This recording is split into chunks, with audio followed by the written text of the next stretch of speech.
Samoa jale chichili jula se kumale mua Samoa nei awa papenana mai motu sa o mau tu ni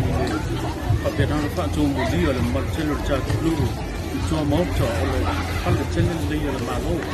lo bongo fa goi na principal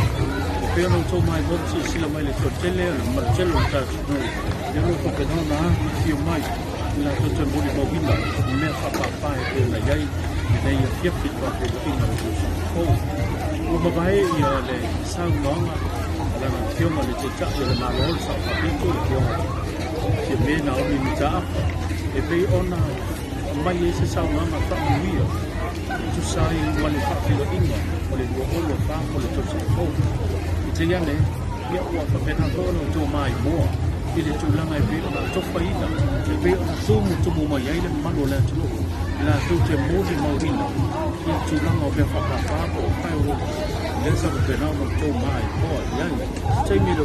ona pa pena no tu na tu langa e pe ona to mai mo i tu langa e pe ona ia cha tu ni pa ai mana tu ia lewa tu na ia tu le o to lo ta to wa mai di o lo pa pe o sang na ma fa ia na fiu na chai chai ile a tu e tu sai lo ni tu su fu na tu foi ia o pena na mai mo mai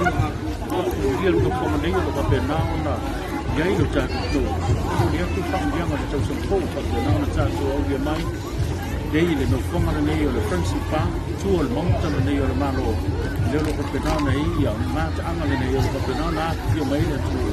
la tu te modi ma vina le fa me mo pe na gai ia lo to ona ne ngana sa ve o ne ngalo